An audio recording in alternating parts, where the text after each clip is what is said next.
I don't know if people are necessarily looking at the year for things that I'm about to say. And so the thing that I'm looking forward to is Mars going through Pisces.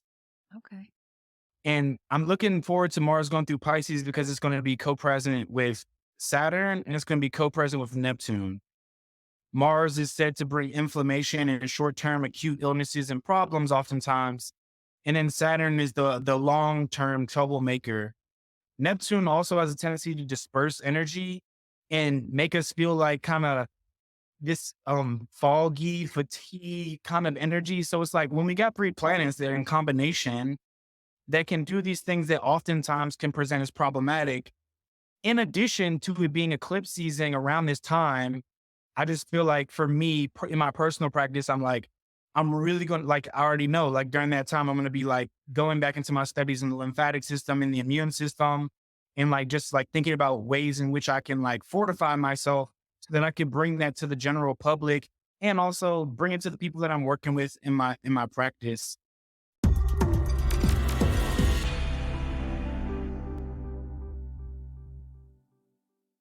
Hi there. Welcome. We are so happy to have you here with us today. My name is Jamie McGee, and today we are going to be taking a look at a sneak peek into 2024 with one of our inner circle astrologers for this year, Cameron Allen. Now, before we dive in, I just wanted to make sure that you are aware of a few things. First, you are invited to our much anticipated free 8th annual year ahead forecast panel event. It's happening in just a few weeks, and we will be gathering with an incredible group of astrologers to get the lay of the land for 2024. What are some of the big themes? What is the most important transits and why? You'll get a lot of great strategies for navigating the tides ahead so that you can make the most of 2024. So go ahead and open another browser tab on your computer or phone and reserve your free spot. All you need to do is type in astrologyhub.com/2024 for forecast. And we'll also be sure to drop that link in the show notes for you. Can't wait to see you there. Now, I also wanted to make sure we take a moment to thank today's sponsors for this episode, both Astro Gold and Solar Fire. They are making it possible for us to continue offering great free content for our community here every week. Now, there's a lot of solid free astrological software out there that can help really get you started on your journey if you are learning astrology. But there comes a time in every student's life when you really want to graduate to that next level of astrological software and tools. If you're a Mac user, Astro Gold is an amazing choice. If you're a PC user, Solar Fire is definitely the place to be. Many of the astrologers that you see here on the Astrology Hub podcast platform, such as Gemini Brett and Rick Levine and myself, have integrated Astro Gold or Solar Fire into their practice. The software has earned its reputation as a reliable and insightful tool because it offers high precision calculations for advanced users and beginners alike. And it's all very user friendly. It's amazing. I definitely recommend that you check it out. And as a partner of Astrology Hub, they are offering our community 15% off of your software purchase, but you have to click the link in our show notes or the description and enter the discount code to claim your special pricing. You won't regret remaking this commitment to your practice. Hi, Karen. Welcome. It is so great to be here with you today. I cannot wait to talk about 2024 with you. How are you? I'm cool. I feel like a little buzzing sensation now that I'm like sitting here and dropping into it. I think it's because I've been doing this practice. I'm back in Ayurveda school now. The semester just started and we're doing this practice and it's been kind of potent. So maybe it's like kind of like lingering throughout my day. So I feel kind of buzzy. Yeah. Oh, fuzzy's good. That's a good way to kind of feel. That means you're ready to just kind of download it all, or you're going to be mesmerized by everything you have to tell us. As always, Cameron Allen. All right. So as we think about 2024, as we start to approach this year, is there one astrological event that you are looking forward to and why? Which Yeah, one? for sure. So I would say just to preface this so people have clarity on what I'm saying, um, like I'm being asked this question not from the perspective of this is the big transit of the year, but this is the transit that I'm looking forward to. And I would invite people to like kind of look into more because I don't know if people are necessarily looking at the year for things that I'm about to say. And so the thing that I'm looking forward to is Mars going through Pisces. Okay. And I'm looking forward to Mars going through Pisces because it's going to be co-present with Saturn and it's going to be co-present with Neptune. And since I orient towards medical astrology primarily in my practice, It's like, that's a really big time. That's a really big time. A lot of things could happen at that time, potentially just having to do with people's health. And so I'm ready to start like prepping myself to be like on call at that point in time and space. And so that's from March 23rd to May 1st. So also during that time, it is going to be eclipse season as well. So that's also emphasized. So we could even say, I'm excited for the eclipse season that starts March 25th, and it doesn't necessarily end April 8th, but it culminates at April 8th eclipse as well. And so that's the time that I'm like really, really looking forward to, just again, because of medical astrology overall. And like to I like to really feel into the combination of the planets that people say are troublemakers or are hard or bad or and stuff like that, because I like to actually be with them so much that I can be in relationship with them, because as always, when we're in relationship with things, we know how to orient towards things. So that's the trend that I'm looking forward to the most overall. So I'm really curious as a medical astrology, why do these transits, why are they drawing your attention? Is it a positive or something that's a little challenging, or how can we put some I don't want you to give the whole cake away, but can we have a little bit of the frosting of Yeah, absolutely. So from my personal practice perspective, the reason why it's important for me is because Mars is said to bring inflammation and short-term acute illnesses and problems oftentimes. And then Saturn is the long-term troublemaker. Neptune also has a tendency to disperse energy and make us feel like kind of this foggy, fatigue kind of energy. So it's like when we got three planets that are in combination that can do these things that oftentimes can present as problematic, in addition to it being eclipse season around this time, I just feel like for me, in my personal practice, I'm like, I'm really going to, like, I already know, like during that time, I'm going to be like going back into my studies in the lymphatic system and the immune system, and like just like thinking about ways in which I can like fortify myself so that I can bring that to the general public and also bring it to the people that I'm working with in my practice.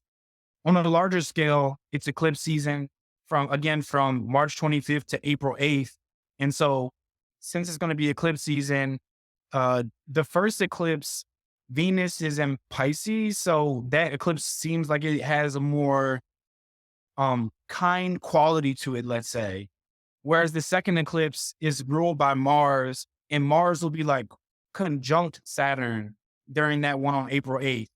So that one, I'm like, the most I find the most benefit from the things that seem like they're hard, because yeah. that's what I like to be here for. I like to be here for people when they're going through difficult times with their health, with their emotions, with their psychology, and just like how we orient to life. And so that's why I would say that time is like potent, and yeah, why I'm looking forward to it. Oh, interesting. Very, very insightful. I love that. Oh, and I kind of feel the same way about, the bad reputations. Sometimes like those the way out. You know what I mean? Like it's structure is good or systems are good. But I love how you've emphasized that. I've made myself a note. So Mhm. this next question is kind of interesting. What is the most common misconception that people have about astrology that you think we could kind of clear up as we move into 2024? Is there anything Mhm.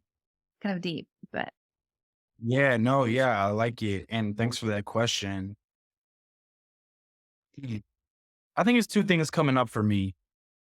One thing that's coming up for me, especially because I've been mentoring a lot more people lately, is just like the idea that transits have this super potent predictive power. And like when somebody sees a transit, they're like, oh my gosh, what's going to happen?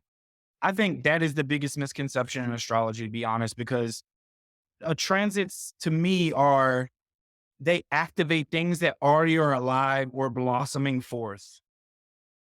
And so sometimes, like, even let's go back to what I was just saying about the Saturn and the Mars coming together with Neptune.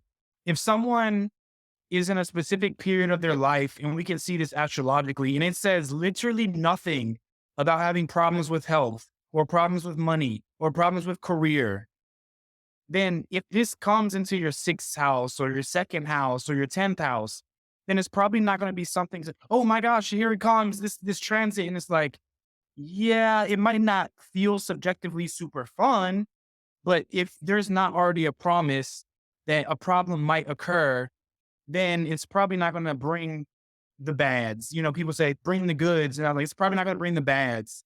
And so I think that's the biggest misconception in astrology, that transits are super powerful. And I would love to not even just get rid of it, but change the orientation or way of thinking about it, because that means this beautiful art and science and this thing that has been such a gift to me that I like to share with people becomes the source of anxiety sometimes for them. Yeah. And so that's why I would want that to be one of the misconceptions that is removed, or at least reoriented or modulated within people's minds and hearts. Yeah. Another thing is just I've been learning more specifically from uh someone named Ali Alomi, and he's really, really, really, really, really, really, really, really, really good at mundane astrology. Well, what in that tradition they call world astrology. And so just being mindful, like again, this is kind of going back to transits. It's like transits do have importance, but they have to be in the context of something, right? And so when it comes to world astrology, I have not noticed, because over all the years, like I never had anybody teaching me mundane or world astrology. I just kind of would see what's happening with the collective since I work directly with people all the time. And I do notice things in general, but without a context of what happened at the Aries ingress, or what happened during the last eclipse, or what happened at the Libra ingress and other things, I just feel like world astrology, or like looking at the transits for like what's going to manifest in the world, it needs more context. And I think we would do well as astrologers and also as astrology enthusiasts to just be mindful of that. So, yeah, I guess overall, I'm just like, let's reorient our relationship with transits as a whole. That's a That's good what I one. would I say. love that. Yeah, that's perfect. And I think some of that, I've been kind of sitting with that or preaching about that in a little bit too. It's like we live in an instant world. So we're like, oh, it's supposed to happen at 10:42 at such and such. But Yeah. sometimes you can, like with Mars, you feel that rolling in, or you feel like it's like if it's like a Plutonian thing, you're already in the swimming pool. So like you may Yeah. feel like a big wave or something. But yeah, I think that's a lot to do with our culture and we're just expecting the Mm. instantaneous thing. So it's definitely an interesting I stand by you. I definitely Mhm. am ready for that. That's a good way to approach it in 2024. So if you could give anyone one piece of advice, which is so hard because you just have a wealth of it, about how to welcome in 2024, like set those intentions for 2024, what would it be? Like this is Mm. a good year to do insert blank. Oh, yeah. Hmm. For me, I really like to follow things that are happening in the background. And what I mean by that is like the outer planets, and just how I think this does go along with the culture, like you were saying, like how we like the things are so instant, or like we hear like the year ahead forecast, and we like see the big things. And then 3 weeks later, we're worrying about the transit that's going to happen in 4 weeks. And we forget all the wisdom of being able to look at the scope of the whole year, or the trajectory or the backdrop of what's really happening. And so for me, I'm a Pluto type of person. And so I just would feel into like Pluto and how it's going to go back into Aquarius, and how it's just like doing this dance between Aquarius and Capricorn. And because of that, I feel like for me, a lot of like something that I'm like really working on right now too in my own practice that's not necessarily astrological, but the Pluto and Aquarius play has kind of been inspiring it. It's just like built like my relationship with like electromagnetic fields, and so just like Wi-Fi, my technology, stuff like that. But also, even more important, like my electromagnetic field and how much nervous system power and strength I can create from within myself in order to not be as influenced by these outside electric fields, including other people's nervous systems, right? You know, even like if somebody dysregulated, like, can I stand in the face of that and just be with them rather than getting caught up in their nervous system and kind of getting dysregulated myself as well along with it? Because there's just so much, there's just, you know, even thinking about like the idea of trauma, and just thinking about when I was younger, nobody was like going around talking about trauma all the time. And it's like, that is like the new craze. Like everybody's talking about trauma and not saying that we shouldn't be talking about it, but it's like, what are we actually doing to build up our electromagnetic field to be able to let our own trauma come up or be able to hold space for other people's trauma. So the electromagnetic field is like something that I like really am feeling into. Along with that is like being sure that you're actually making a conscious effort to be more human and be in connection with community and be in connection with people directly. Because as like technology keeps advancing, yeah, just things are just kind of falling to the wayside. It's like, when was the last time you went to the store and actually got checked out by a human and looked them in their eye and asked them how they were feeling today, rather than just going to the checkout, which totally is fine. There's somebody there too oftentimes at the self checkout. So just remembering not to get caught up and carried away by the tech age that we're in overall. Yeah. Brilliant, yeah. And that's a lot of that Saturn and Pisces too. Like, like it's really helping you find that boundary, like where you can have empathy and compassion, but not Mm, bring that in. And we'll be working with that too in 2024. But yeah, being mm, human and grounded. I mentioned before recently on a podcast how I have been like actually going out in public and being around more people. And it was such an interesting kind of feeling because I think when we spend so much time on tech and we're online, like I couldn't figure out what I was bracing for in this crowd, because everyone was kind of like there for the same thing. But what I was bracing for was what was not going to show up. And that was like the troll or the negative comment or someone to come in and say mm, something.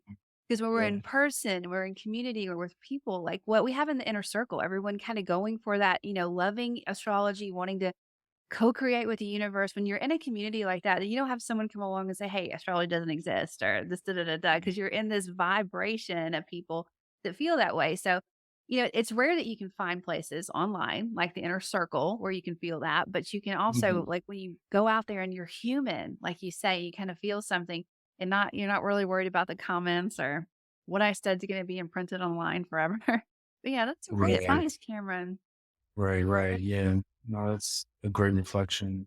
Mm, We've kind of already touched on this just because we've mm, downloaded so much, but is there a tool that people can mm, work with mhm, or even mhm. just another a mindful practice, kind of like how you said, be human that we Yeah. could hold on to throughout 2024? And is there a particular transit that is a reason that would inspire you to say, lean on this tool in 2024 because it'll help you empower this part of the year or the Mm. entire year?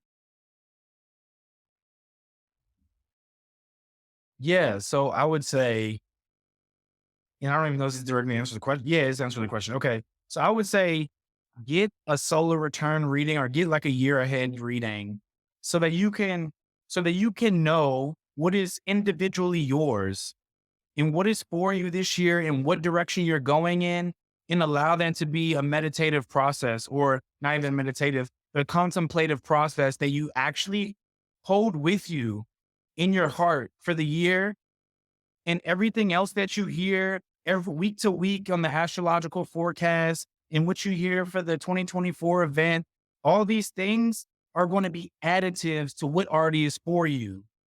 Yeah. Because everything that we say about the transits for the year is not necessarily for everyone. So I guess I'm even feeling into this like feeling, I guess this is very Pluto in Aquarius too, as well. It's like, be more individualized in your practice and in your like relationship with astrology so that you can actually know what's for you and what's not. Like, I really think that's like super, super important, because what everyone is saying in the 2024 year ahead forecast is going to like weave into your life in certain ways. And in other ways, it's going to not necessarily, And so that's how you can actually get more from it. Because when you just listen to it, it might sound nice and it might be encouraging or it might feel disencouraging. But if I don't know how I relate to that, then I'm not going to even know how to be with it. And also, sometimes I feel like people are like, this didn't relate to me, or I don't get this, or, and it's like, well, do you even understand what your astrology is for this year? Because if you don't, then you wouldn't even know how to plug it in, even if it felt good to you, or if it, well, people like, it resonates with you. So, yeah. Yeah, very powerful, and I agree with that too. Because I recently worked with a brilliant, beautiful soul, and they were feeling uncomfortable because all the astrology that they were listening to said they were supposed to be having like the best time of their life, and they weren't. But when you had an astrologer look at the chart and you follow the final dispositors and you kind of really look deep at the other layers, you're like, no, no, no, you're at a climb. This is when the glory comes. But you do have this, and Mhm. but because they were working with such a strong Jupiterian energy, which like it expands stuff, we wanted to focus on the positive and or focus on the solutions because sometimes it's hard to be positive. But that is a great, great piece of advice to get a solar chart reading. It's great to know the overall forecast of it, but to know how it impacts your chart, your generation, where you are with your natal promise. Absolutely. Yeah, that's amazing. And great thing that Astrology Hub has Astrologer Connect. So if you haven't checked out Mhm. Astrologer Connect, we'll put that link in there. Both Cameron and I are on that platform. And I think one of our favorite things to do is to connect one on one with all of you about your Absolutely. charts and your solar Absolutely. return. All right, Cameron, just one more question in our 2024 prep series. Can you please share a memorable moment where astrology provided you or even someone that you know with a valuable insight that really helped you? And how might that insight be relevant in working with 2024 for our listeners out there? Mhm. Yeah. So one thing that was like really, really valuable for me, and even it's kind of still permeating right now in this present moment, is just like knowing that this year Mercury was going to go retrograde in all the earth signs in my chart. And so knowing that that was what was coming forth, I was knowing that I was going to have to rework something going on with my money because it was in my second house, reconnect with my relationship with health or illness or routines or how I felt about being of service with the sixth house. And then with the 10th house, just how am I showing up in the world and how is my work and how's my career and how can I reorganize things in my career. And so that's one thing that I think everybody could do every year. I think even if people just make that a practice, just like look where Mercury's going to be retrograde in the forthcoming year, in what houses is that going to be in? And just know, because it's like we had these contexts, we have these variety of contexts to things. And if you know you're going to have to rework or rethink certain areas of your life, then when that comes, awesome. I knew that was coming. So this Mercury retrograde is a nice reflective um period to be able to like move with that in a cleaner, more easeful way. And also look to where Mercury's at in your chart to also get some more extra bang for your buck there. If you're not there, as far as that seems too complex, then just look where Mercury's at and just don't even act like you need to know right now. Even if you're being preemptive and you can just see what part of the chart that's going to be playing in, maybe write down some prompts or give yourself a Mercury retrograde journal for the year and just write out, this is what I noticed, because things like this can help you, one, be preemptive. And when things come up, you're like, oh, I know exactly what this is now. Yeah, I see it. I see it clearly. And also, if you have this issue that some people have with like, what house system should I use? Should I use this house system? Should I use that one? You can also use it for that. Because one, you'll start to notice like, oh, this one feels more alive and true for me. Okay. So this is also how we actively work through things. And again, it's about having a relationship with the science and the art rather than this is what this means, this is what that means. And it being like this generic thing that doesn't like move through you and actually come alive. Oftentimes I find that's what the blockage is with people learning astrology. They're like, I know this and this, I know this and this, but actually bringing them together, it takes sometimes breathing life into it and being with it rather than like isolating it in the mind somewhere. So that's what I would say. Brilliant, brilliant. Yeah, that's a great way to definitely look at them because they're all in a certain element. We're going to be burning things next year in 2024 in the Exactly. fireside. But yeah, that's a great insight because I think those are one of the times of the year that we always feel that tension. I mean, the outer planets do that too, but Oh that yeah. yeah, Mercury definitely, especially if you're Mercury ruled, you Mhm. feel that for sure. So yeah, that's some great advice, Cameron. Thank you so much for all the insight that you have given us today. Now, for all of you listening out there, this amazing eighth annual free forecast event that's coming up, it's going to be all about 2024. We're going to be talking about some transits like what's going to happen when Pluto goes back into Aquarius. We've had Cameron touch on Pluto today. We'll talk about the Jupiter Uranus conjunction. It only happens every 14 years. and how this period could, also bring in some sudden breakthroughs or unexpected opportunities. We'll also be talking about Jupiter entering Gemini and the push to open up different and varied perspectives with this transit. So much more. At this event, you're going to learn how to proactively work with all these transits and how you can navigate through 2024, kind of wrap up 2023 and be prepared for the next one. Want to get your free seat? All you need to do is go to astrologyhub.com/2024 forecast. All right. Thank you so much for joining. Thank you for making astrology a part of your life, as always. And we look forward to seeing you on the next episode.